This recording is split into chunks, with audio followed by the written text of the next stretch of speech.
This is Daniel, and I'm Jeff, and I'm one of the game designers, and I'm responsible for story and continuity in the game. So basically, art director, game designer. Okay, and last from you. My name is Daniel Dociu. As Jeff said, I'm the art director for the Guild Wars series and the studio art director for ArenaNet. Guild Wars was first published back in 2005, the original game. It was an online role-playing game experience that did not have a monthly subscription fee, which was a very rare thing back in those days. You bought the game, you played the game. And as a result, it has been a very successful game. We have sold over almost 7 million copies of the game in 4 games that have been released since the beginning. Now, about 4 years ago, we decided we were going to start Guild Wars 2. And we were going to make it a full MMO, which was to say it was going to be a full persistent world. And when we approached the subject, we looked at everything that we liked about MMOs and everything we didn't like about MMOs and everything we liked about games. We are a company of gamers. We like to play games, and we want to design a game we would like to play. So what we ended up doing is we looked at 3 really serious areas for Guild Wars 2.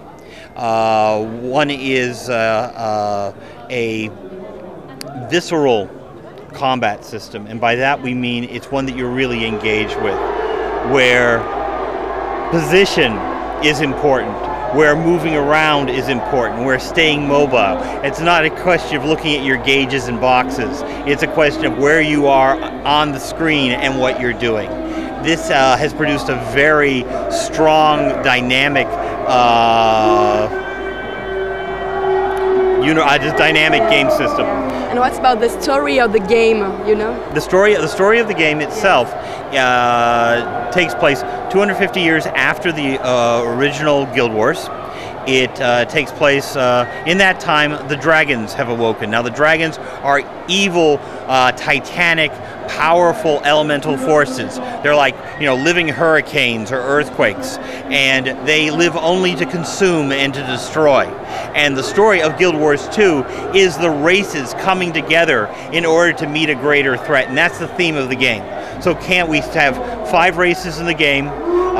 They basically have to come together in order to fight the dragons. Well, as I say, the Guild Wars 2 has a much more dynamic combat system, a much more engaged combat system. It has a dynamic event system that allows you to create it's loud in here.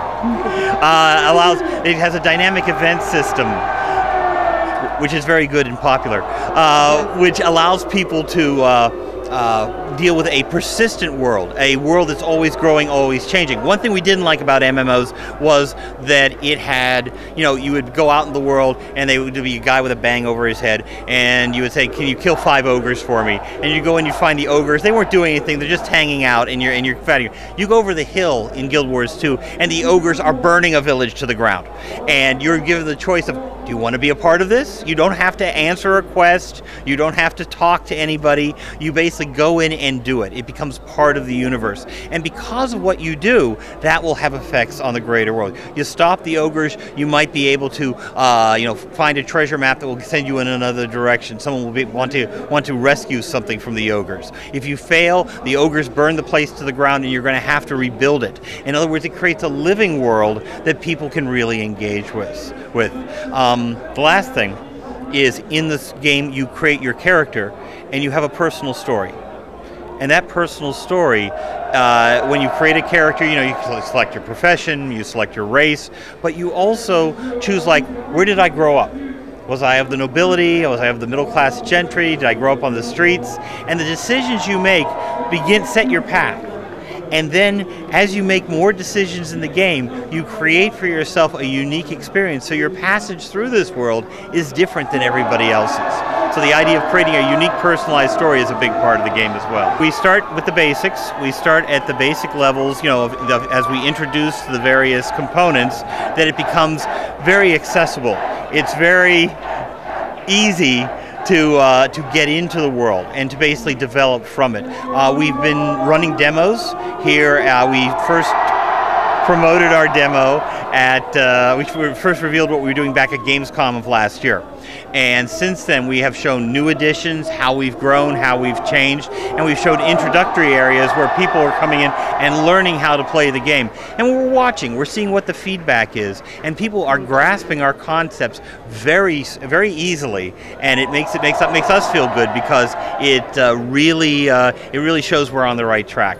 We were actually playing PvP, player versus player, with the media on Thursday night, and we would watch them play the game, and they've got all their skills and everything. And the first game they're a little hesitant, and then there's a moment where suddenly they understand. And this is what my character does, and these how the skills react. And it happened within one match of PvP, and they were suddenly playing, and their playing ability just went through the roof. It was really impressive to watch. Our team usually tend to think ahead, and in parallel to producing the current game, to creating assets towards the current game and being engaged heavily in production work, we in parallel like to think ahead and start envisioning the future worlds, the future races, the future stylistic direction of the game. So we've been thinking about all these aspects of Guild Wars 2 way back when we were still working on the first game. It takes several years of, incubating all these visions and distilling them into a coherent look and feel of our own before being able to actually engage in production. What we tell people is we will release the game when we're ready. We really want to deliver a fully formed, fully playable, exciting game right off the bat. So you haven't date? We do not have a date. What we're doing, we're in alpha testing now. We will be in closed beta by the end of the year. We are on schedule for everything we've planned, but we are not giving a release date until we are sure that we can make it and produce a very good game. I mean, we've been working on this game for a long time, and you can measure how good the game has gotten in a year from what we've been showing people. But we're ready to be done. We're ready to finish this. We really have been deeply engaged in living this game for the past few years, and it is very exciting, but we want to share it with people. So we can say it will be a surprise. It will be a surprise. And good surprise, I hope. Thank you so much. Thank you.